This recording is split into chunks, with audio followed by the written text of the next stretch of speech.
শ্রীপুর এলাকার রাংপানিতে পাথর লুটের অভিযোগ। বিস্তারিত জানাতে সেখান থেকে যুক্ত হচ্ছেন গুলজার আহমেদ। গুলজার, রাংপানিতে পাথর লুটের ঘটনা প্রশাসনের নজরে আসছে না কেন? কি দেখছেন সেখানকার সবশেষ পরিস্থিতি জানাবেন?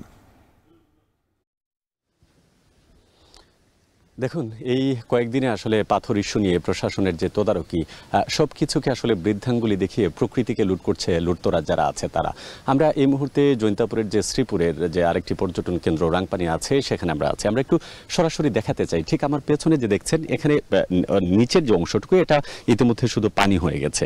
বাকি যা আছে বড় বড় পাথর যেগুলো আছে একদম পাহাড়ের পাদদেশে, অর্থাৎ পাহাড় কেটে এখানকার যারা পাথর লুটের সাথে জড়িত তারা কিন্তু সরাসরি ভাবে কিন্তু এখনো চলমান রয়েছে। এবং এটি বিগত কয়েকদিনের দৃশ্য, অর্থাৎ গত এক মাসে অন্যান্য জায়গার মতো বিশেষ করে ভোলাগঞ্জের যে সাদা পাথর, উৎমাছড়া এবং জাফলংয়ের 0 পয়েন্ট, এর বাইরেও কানাইঘাটের লুবাছড়া, সব জায়গাতেই আসলে একই রকম দৃশ্য ছিল। শুধুমাত্র প্রেক্ষাপট পরিবর্তন হওয়ার কারণে জাফলং এবং সাদা পাথরে কিছুটা প্রশাসনিক কঠোরতা আসছে, আর বাকি যে জায়গাগুলো আসলে সেখানে প্রশাসনের কোনো তদারকি নেই। আমরা এখানে প্রায় ঘন্টাখানেক আসছি, যদিও আমরা অনেক দূর থেকে দেখাচ্ছি, কারণ হচ্ছে আমরা যখন সামনে যাই তখন দেখা যাচ্ছে যারা পাথর উত্তোলন করছে তারা আসলে পাথর দিয়ে ঢিল মারে বা তাদের সাথে যে সকল পাথর উত্তোলনের সরঞ্জামাদি আছে সেগুলো নিয়ে আসলে তারা আক্রমণ চালায়, যার জন্য আমরা নির্দিষ্ট একটা অবস্থান থেকেই এই তথ্যটুকু আমরা জানাচ্ছি বা চিত্রটুকু দেখাচ্ছি।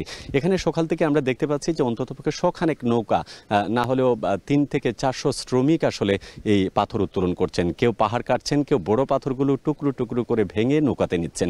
এবং এই পাথরগুলোর গন্তব্যস্থান কিন্তু বেশি দূরে নয়, ঠিক তার বিপরীতে 1 কিলোমিটার দূরে কিন্তু পাথরের স্তূপগুলো আছে।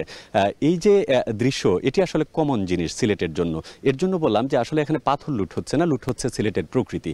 যদিও জেলা প্রশাসন বড়সড় তারা অভিযানে নেমেছে, কিন্তু সেই অভিযান আসলে শুধুমাত্র সাদা পাথর কিংবা জাফলং এর মধ্যেই সীমাবদ্ধ রয়েছে। অথচ সিলেটের চতুর্দিকে যে ছড়িয়ে ছিটে থাকা প্রকৃতির যে অপরূপ দৃশ্য, সেইগুলোকে যে লুণ্ঠন করে খাওয়া হচ্ছে, এটি আসলে সার্বক্ষণিক যেখানে দেখার কথা সেখানে কিন্তু প্রশাসন এটি নজরদারি এখন পর্যন্ত আনেনি।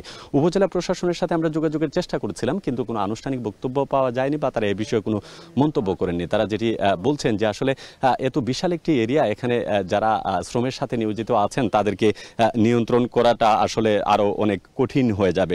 সুতরাং আমরা দেখছি যে প্রশাসন একদিকে অভিযান চালাচ্ছে, অন্যদিকে লুটতরা যারা আছে পাহাড় লুটে নিচ্ছে, প্রকৃতি লুটে নিচ্ছে, নদী ধ্বংস করছে। এই যে একটা ভয়াবহ অবস্থা, আসলে এর উত্তরণের উপায় কি? সেই জবাবদিহিতা আসলে কার কাছ থেকে আসবে? যারা এর দায়িত্বে রয়েছেন তারা যদি নজর দেন হয়তোবা কিছুটা পরিস্থিতির উন্নতি হতে পারে। তো এই হচ্ছে আমার কাছে সিলেটের যে জৈন্তাপুরের রাংপানির যে পর্যটন এরিয়া তার সর্বশেষ তথ্য। শাফিন। গুলজার, আপনাকে ধন্যবাদ। সহকর্মী গুলজার আহমেদ যুক্ত হয়েছিলেন, জানাচ্ছিলেন সিলেটের জৈন্তাপুরের রাংপানিতে এবার পাথর লুটের যে অভিযোগ রয়েছে সেখান থেকে আমরা আসলে দেখছিলাম ক্যামেরায় তার প্রমাণ।